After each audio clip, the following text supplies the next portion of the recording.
आप सबका नमस्कार। आज हम सुनाने जा रहे हैं द्वादश ज्योतिर्लिंग में भगवान महाकालेश्वर, उनके विषय में ज्योतिर्लिंग के बारे में प्रस्तुति करने जा रहे हैं। जैसे द्वादश ज्योतिर्लिंग में उज्जैन्य महाकालम, उज्जैनी नगरी है।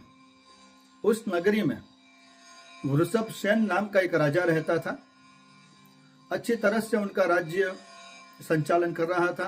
भगवान की कृपा से सब कुछ बढ़िया चल रहा था, लेकिन प्रजा भी प्रसन्न थी, सब प्रकार से संतुष्टि, खुशहाली थी। लेकिन सब कुछ अच्छा होता है तब कोई ना कोई विघ्न तो आ जाता है। तो उसी तरह एक वृषभसेन राजा, उनके नजदीक वाला यानी नेबर में कोई राजा था। उस राजा ने चाहा कि इस राजा के अवंती का जो राज्य है उसको मेरे को हड़प लेना है, यानी उसके साथ युद्ध करना है। तो एक दिन ऐसा निकाला कि जो राजा था, दूसरा राजा था, उसने वृषभसेन राजा उनकी उज्जैन नगरी पर आक्रमण कर दिया। आक्रमण इतना किया कि वृषभसेन राजा के पास इतना अच्छा सैन्य था, उनके पास सब प्रकार से कैपेबल सैनिक लोग थे। उन लोगों ने, जो राजा था जिसने आक्रमण किया उज्जैन पर, वृषभसेन राजा ने और उसकी सेना ने मिलकर, उनकी प्रजा ने मिलकर उनके साथ लंबा युद्ध खेला। लंबा युद्ध हुआ, लेकिन वृषभसेन राजा की जो सेना थी वो पराजित नहीं हुई, वो सफल हुई। और राजा, जो पड़ोसी राजा था, उनको परास्त किया। उनका पराजय हो गया। और जो पराजय होता है वो ज्यादा चिंता करता है कैसे और ज्यादा मैं अटैक करूं। ऐसा ही सोचकर वो दूसरा राजा था, पड़ोसी राजा, उसने एक राक्षस था, यानी उसके पास सब प्रकार की शक्तियां थी, उसको साधा। उसके साथ गए और उसको विनती करी कि आप मेरे साथ, मेरे लिए प्रसेन उनके साथ युद्ध करे, वृषभसेन के साथ युद्ध करिए। वो राक्षस के पास सब प्रकार की शक्ति थी, सब प्रकार की, यानी वो अदृश्य भी हो जाता था। और उसके पास जब वो शस्त्र को चाहे वो शस्त्र को आवाहन भी कर सकता था। इतना अच्छा कैपेबल था, समर्थ था राक्षस। लेकिन वृषभसेन राजा राज्य चला रहे थे और दूसरी बार उन्होंने आक्रमण कर दिया। वो राक्षस को आगे रखा और वो राजा पीछे रहा। पूरे राज्य में तकलीफें खड़ी कर दी। पूरी राज्य की प्रजा दुखी हो गई और कोई रास्ता नहीं मिला। तो वृषभसेन ने क्या विचार किया कि आज तो मेरा बहुत सब कुछ बिगड़ गया है, पूरे राज्य में नष्ट हो गया है सब कुछ, पूरी प्रजा भी दुखी हो गई है और अपनी सुरक्षा भी मैं नहीं कर पा रहा हूं। ऐसा सोचकर राजा भगवान शंकर के शरणों में गए और एक जगह पे शांति से बैठ गए और एकांतवास में भगवान शिव जी की तपश्चर्या करी।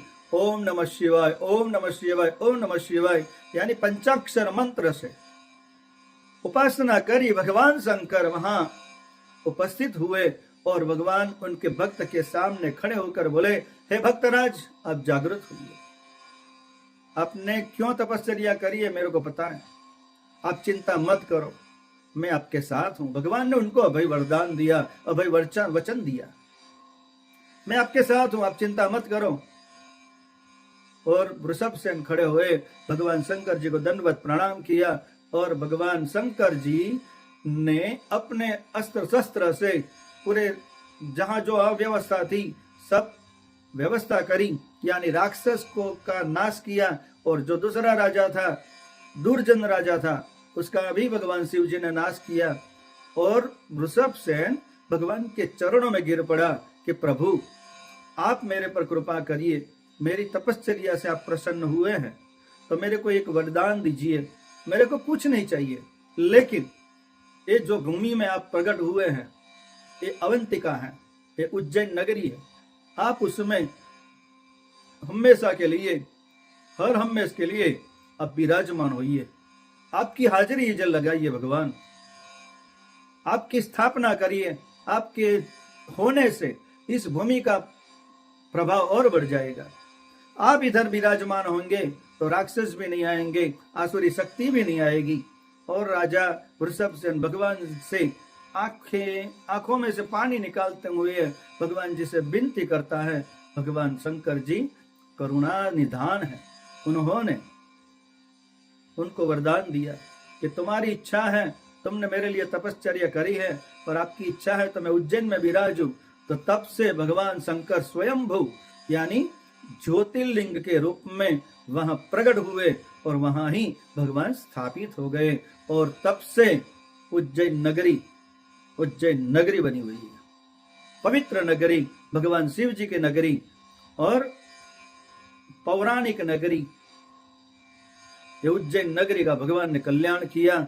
इसलिए वो जो भगवान शंकर जी थे उनका नाम रहा, क्योंकि काल के काल, महाकाल, काल होता है सामान्य होता है, किसी को भी मार सकता है, लेकिन महाकाल सबके लिए सबसे बलवान, सबसे तेजस्वी, ओजस्वी, ऐसे भगवान शंकर का नाम रखा गया महाकाल, यानी महाकालेश्वर महादेव।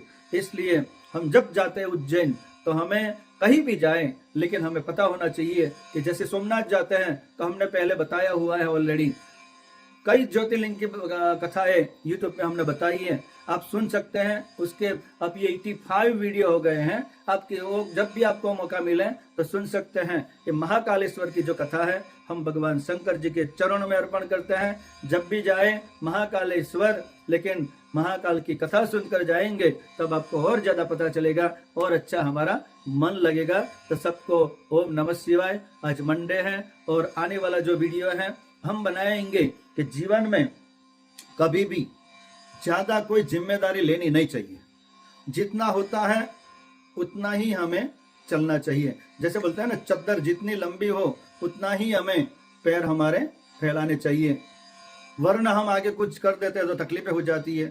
तो आने वाला वीडियो ये है, अगर आपको अच्छा लगे तो सब्सक्राइब करिए और पास करिए, शेयर करिए।